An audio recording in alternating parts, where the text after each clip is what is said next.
আসসালামু আলাইকুম। আমরা আজকে দেখাবো কিভাবে একজন পেশেন্টের কান পরিষ্কার করা হয় মেশিনের সাহায্যে। এই মেশিনের সাহায্যে কান পরিষ্কার করার জন্য এখানে একটি বিশেষ যন্ত্র আছে, এটিকে সাকার মেশিন বলে। এটা মেইন মেশিন। এখানে একটা বোতল আছে, এই বোতলের ভিতরে আসলে ময়লাগুলো চলে যায়। আর এটা হচ্ছে সাকার মেশিন, একটা পাইপ, এর সামনে একটা নজেল লাগানো থাকে, একটা ছোট নজেল লাগানো থাকে।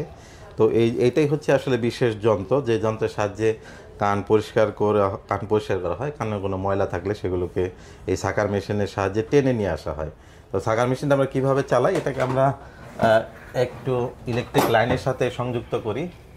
ইলেকট্রিক লাইনের সাথে সংযুক্ত করে আমরা এখানে একটা সুইচ থাকে, সুইচটা আমরা অন করব। আমাদের এই পেশেন্ট রিমন, ওর হচ্ছে ডান কানের সমস্যা, না রিমন? তাহলে ওর ডান কানের সমস্যা, ডান কানটা আমরা পরিষ্কার করব।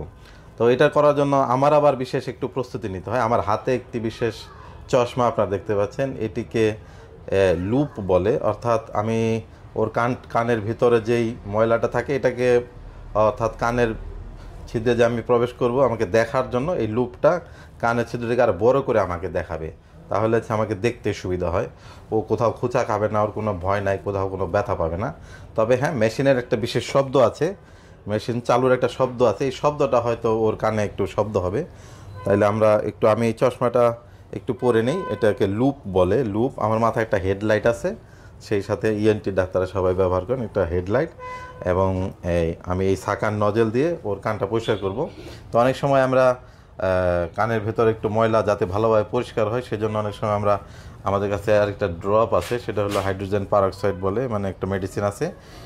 এটা আমরা অনেক সময় ব্যবহার করি, সবসময় ব্যবহার করি না। যদি ময়লাটা শক্ত থাকে সেই ক্ষেত্রে আমরা অনেক সময় ব্যবহার করি। আমরা এখন সাকশন অ্যান্ড ক্লিয়ারেন্স করব, মানে ওর কানটা আমরা পরিষ্কার করবো। রিমন, তুমি আরেকটু এদিকে আসো, আরেকটা আমার দিকে আসো। হ্যাঁ, একটা আমার দিকে আসো। তোমার কোনো ভয় নাই, তুমি কোনো ব্যথা পাবে না, ঠিক আছে? তাইলে আমরা দেখি ওর কানে আসলে ময়লা দেখা যাচ্ছে। তারপর আমরা আরেকটু ভালো দেখার জন্য আমরা একটা স্পেকুলাম ব্যবহার করব। একটা স্পেকুলাম কী জিনিস আমি দেখাচ্ছি। এটা হচ্ছে একটা স্পেকুলাম, আপনারা দেখতে পাচ্ছেন যে এর মাথাটা চিকন। এটা হচ্ছে যে একটু ভালোভাবে দেখার জন্য আমরা কানের মধ্যে প্রবেশ করার সময় কিছু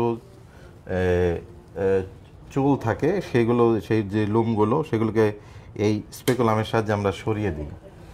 আমরা এই মেশিনটা এবার অন করব, একটু শব্দ হয়।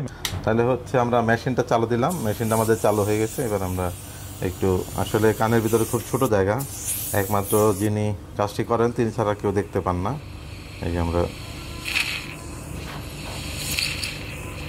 ওর কানের ভিতরে একটু শব্দ হবে, এছাড়া বিশেষ কোনো অসুবিধা হওয়ার কথা না।